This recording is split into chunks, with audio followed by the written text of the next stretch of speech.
இப்படி ஒரு சிக்கன் நீங்கள் பார்த்தது உண்டா மக்களே? இந்த வீடியோ மிஸ் பண்ணாமல் பாருங்கள். ஒரு செம்மையான பிரியாணி சொல்கிறேன். அன்னைக்கு ஒரு நாள் பைக்கில் போகும்போது சரியான ஸ்மெல்லுங்க. என்ன ஸ்மெல்லுன்னு மோபம் பிடிச்ச பின்னாடியே போனா நைட் பிரியாணி ஒரு ஸ்பாட்டுங்க. அங்கே போய் என்னென்ன இருக்குன்னு கேட்டா சிக்கன் பிரியாணி, சிக்கன் பகடா, முட்டை ப்ளஸ் தனியான்னு சொன்னாங்க. சரி நம்ம கூட இந்த ஃப்ரெண்ட்ஸுக்கு மொத்தம் 3 பிரியாணி சொல்லிட்டோம். பிரியாணி வந்தோடனே வழக்கம் போல மொத்தம் எத்தனை பீஸ் இருக்குன்னு என்ன ஆரம்பிச்சிட்டோம். நமக்கு ஒரே ஒரு பெரிய பீஸ் தாங்க வந்துச்சு. அன்னைக்கு சிக்கன் லெக் பீஸ் கிடைக்கல. சரின்னு மனசு தேர்த்திக்கின்னு வெறும் பிரியாணி மட்டும் சாப்பிட்டு பார்த்தோம் பாருங்க. சும்மா பேச்சுக்கு சொல்ல செம்ம டேஸ்ட்டுங்க. பிச்சு உதறிட்டு அப்புறமேட்டுக்கு அந்த பெரிய சிக்கன் பீஸ்ல ஒரு சிக்கன் பீஸை பிச்சு நல்லா அமுத்தி பார்த்தோம் பாருங்க. பஞ்சு மாதிரி இருந்துச்சுங்க.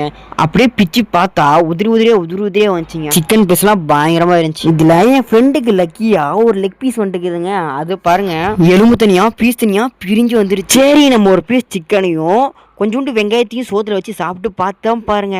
சும்மா சொல்லக்கூடாது, டேஸ்ட் அப்படியே நாக்கிலே இருக்குங்க. கொடுத்த 100 ரூபாய்க்கு சமோத்தை கொடுத்துறாங்க. அப்புறமேட்டுக்கு எப்பயுமே நான் கத்திரிக்காய் எதாவது சாப்பிட மாட்டேன். இந்த வாட்டி சாப்பிட்டு பாருங்க, சும்மா லைட்டாக சாப்பிட்டு பாருங்க. எனக்கு அவ்வளோ டேஸ்ட் இல்லை, மேபி உங்களுக்கு நல்லா இருக்கலாம், சாப்பிட்டு பாருங்க. ஓகே நண்பர்களே, இந்த வீடியோ பிடிச்சிருந்தா ஒரே லைக் மட்டும் பண்ணிடுங்க. நெக்ஸ்ட் சந்திப்போம். Bye bye, Tata.